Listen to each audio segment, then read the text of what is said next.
I'll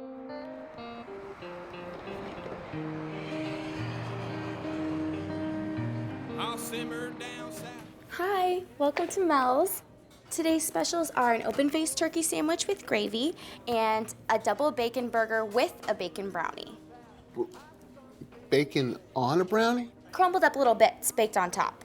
Oh, it's good. That whole sweet and salty thing, I get it. Bring me that. Oh, you're off to a great start. Shut up. I'm celebrating. Do you know what you want to order, or do you need a minute? How about your Cobb salad? I gotta start thinking about getting into a fighting weight. Oh, are you a boxer? You look exactly the same, my plastic surgeon said. The guy's fired.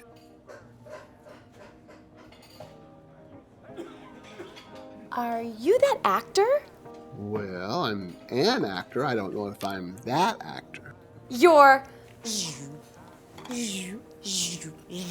Wow, so cool. Hi. Oh my God. Princess Leia? It actually says that on my driver's license. Oh, would you relax? I'm so sorry. It just took me a minute to recognize you. Oh, I don't know why. Didn't you see the Avengers? I played the helicarrier. Relax. I really am sorry. I'm a huge fan, honest. It's okay, sweetie. I'm just transitioning. Can you bring me some coffee? Sure, absolutely. What can I get you to drink? Ice water. Right. I'll just take these menus and I'll be right back. If you feel this way now, there is no way you're gonna make it 6 or 8 years. Excuse me. Yeah. Do you mind? No, not at all. Do you know who this is? It's Luke Skywalker. That's not him, he's too old.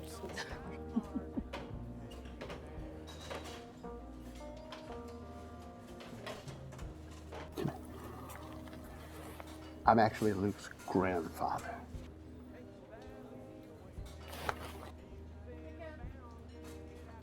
Don't you just love the He fans? probably only saw Star Wars yesterday. He doesn't know it's been out for 35 years. You still got off easy. You're being judged for your face, and I'm still getting judged because I haven't been able to fit into that stupid metal bikini since I was 26. And whose fault is that?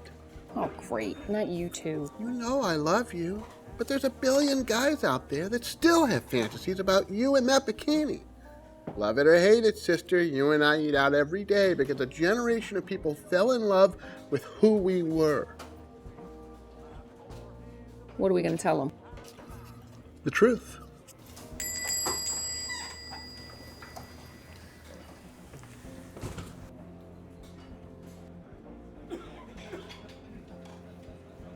Sit. So, did you just get in?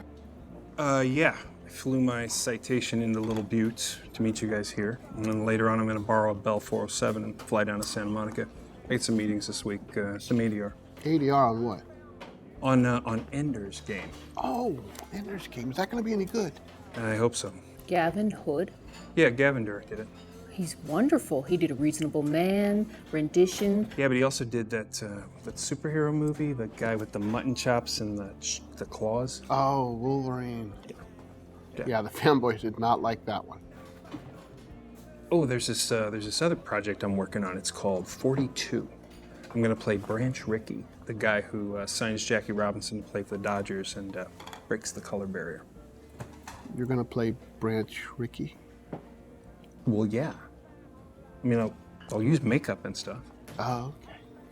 You look good. Hey, so do you. Relax. Is Her Highnessness still suffering from a poor self-image? MBS. MBS. Metal Bikini Syndrome. I remember that metal bikini. It made the force stir within me. But that was a long time ago, and we have all moved on.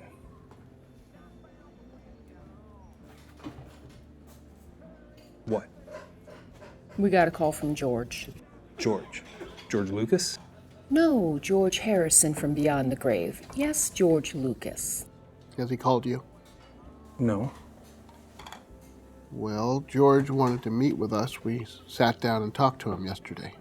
We figured it was about the 3D re-release of the original trilogy, and then maybe he wanted us to do some promotions or something. And? That's not what he wanted to talk to us about. And? George is going to sell Lucasfilm to Disney. George is not gonna sell Lucasfilm. That's what we've heard. George has everything he could ever want. What would make him want to sell Lucasfilm to the Mouse House? $4 billion plus. Carrie knows some people. They said it would be worth at least that much. Wow. Okay, so no offense, but he felt the burning need to tell both of you? Look, if George sells Lucasfilm to Disney, the franchise will be changing hands. Our images, the licensing, it'll all get shuffled. Disney will probably launch new products and promotions. There'll be rides, exhibits at the theme parks. And after Disney gets their mitts on Lucasfilm, they want to start shooting a sequel trilogy. A sequel trilogy. Yes. To Star Wars. Yes. To the films we made. Yes. Bullshit. George as much as told us it would happen. And the son of a bitch actually had the nerve to suggest that I get a personal trainer. George has a habit of saying one thing and then another and then another. How many episodes did he say there were originally? 12? And then he said, oh no, wait a minute, there's really only 9. And then he said, oh no, wait some more, I'm only doing 6. I mean, look, we love the guy. He gave us our break. But he's full of shit. He also said that Kathleen Kennedy was going to take over as head of production at Lucasfilm, and she wants to shoot the sequel. Okay, Kathy, I believe. I'm in. Hang on. Of course you're in. You have no shame. You've read my books. I have shame.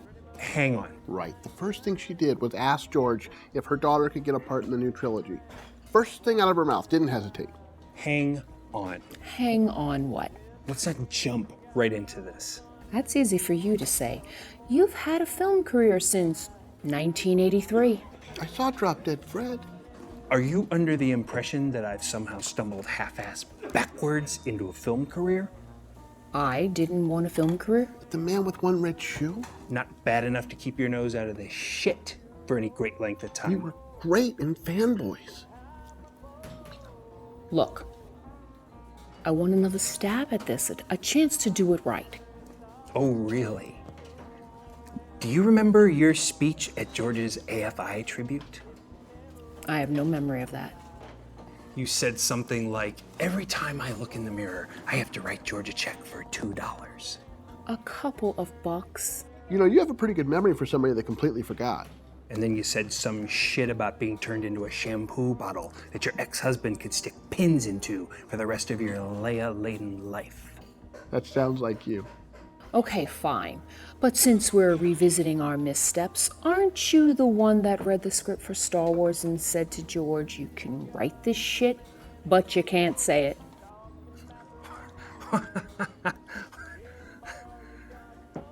Yes, I did. Look, why would you want to jump back into all of that? The obsessed fans, the stalkers, your face on a toy or a magazine or some crazy thing everywhere you look. I know, I remember. But after some time in perspective, I realized those were good times. Some of the best I've had. Star Wars ruled the world. What if that happened again? And what if it doesn't? How could it not? Are you a fan of those prequels George made? That horse-faced, floppy-eared thing with the idiotic voice? What was it, a gumdrop or a Gundam? And don't get me wrong, Hayden's a good kid, but George pretty much turned him into a whiny bitch. And as if I ever had any idea what the fuck the Force was supposed to be about, I sure as shit don't now. What's your point? If we stay out of this, we will always be Luke, Han, and Leia. But if we do this again and it doesn't work, we're gonna be known as the old farts who didn't know when to quit. But Just forget it. why? He doesn't need this. What? You don't need this. Star Wars is so far behind you, you're not even looking at it in your rearview mirror. It's okay, I understand. You've moved on. Moved on. Let me tell you about Moved On. Moved On is trying to pick a film project that doesn't have Star Wars or Indiana Jones in the title, and then having to listen to the fans and the critics say that you only did it because you want to be taken seriously. Then you don't have a hit for a few years, and everybody starts grumbling about how you can't deliver the box office anymore. It doesn't matter that you have one of the most recognized names on the planet. They don't want to pay you what you ask because every film doesn't make $500 million. So then one day you finally read a script. It's a good script. There's a part in it for you. It's a big studio film, potential franchise, and you think, what the hell? Take one for the team, make some money, get my reputation back. Nothing wrong with that, right? Then you know what ends up happening? You end up making cowboys and goddamn aliens.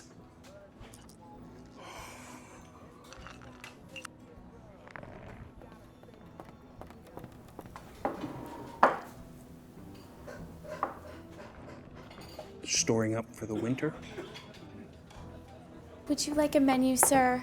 Yeah, thanks. I'll be right back. What? No reaction to him? He played Mike Pomeroy in Morning Glory. I love that movie. Oh, shit. You know, I wouldn't worry about what this generation thinks about you. You're not Han Solo anymore. You're just the guy that married Ally McBeal. Look, if I get the chance to play Obi-Wan to a new generation of characters, I'm in. No, it may not be Shakespeare. Hell, it may not even be Battlefield Earth. But I'm going to play it because it shouldn't be anybody else.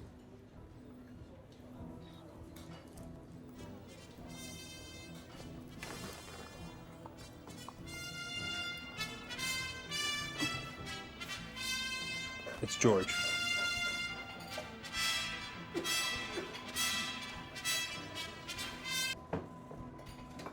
Hey, George.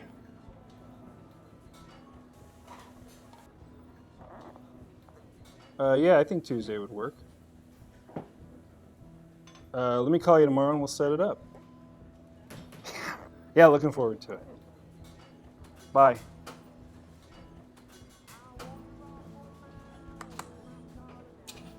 George wants to talk to me while I'm in town. So?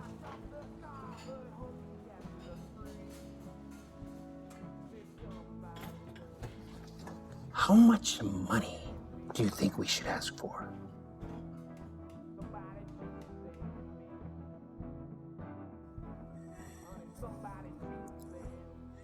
All of it. A long time ago, in a galaxy far, far away, Star Wars. I am C-3PO, human cyborg relations, and this is my counterpart, R2-D2. Hello. A story of a boy, a girl, heroes and villains, and aliens unlike anything on your planet. Star Wars. Rated PG.